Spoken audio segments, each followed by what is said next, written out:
Manusia tuh nggak pernah punya masalah dengan apapun dan siapapun kecuali sama egonya kan. Karena ego ada di dalam, maka every problem kan bukan mencari jalan keluar, tapi adalah jalan ke dalam. Karena sesaat yang di dalam selesai, yang di luar beres. Pertanyaannya bagaimana mau menyelesaikan luka yang di dalam? Kalau kita pengen ngatur yang di luar, di luar, ngikutin maunya kita gitu. Ya nggak beres-beres. Nggak beres-beres. So di ketakwaan yang nomor 2 itu benar-benar super self healing sih sebenarnya. Untuk bagaimana melepaskan. Nah, nomor 3 sih yang paling asik, Pak. Orang yang takwa adalah orang yang pandai memaafkan kesalahan orang lain.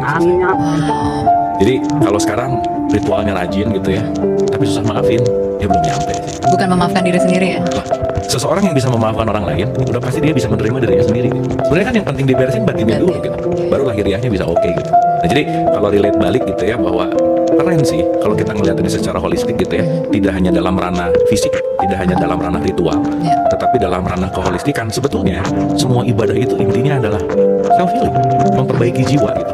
Makanya nanti dalam derajat-derajat jiwa itu kan luas tuh. Jadi ya balik lagi bahwa ketika kita bisa menjadikan semua ritual untuk penentraman jiwa, ya inti dari semua Islam puncak itu apa?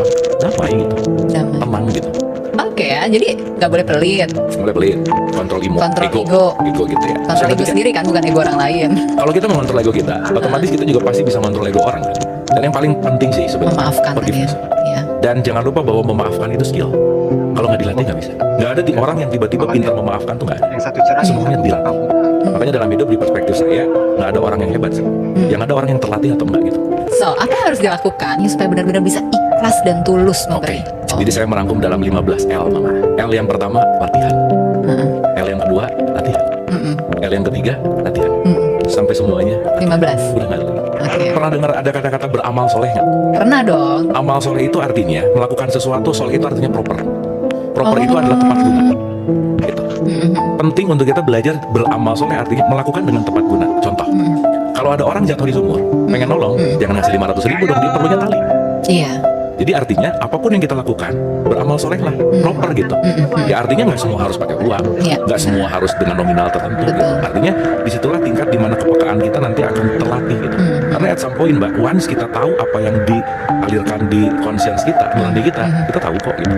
Bahwa at some point ya, ketika ada yang minta tapi nggak mau nolong, memang bukan bagian kita juga sih gitu.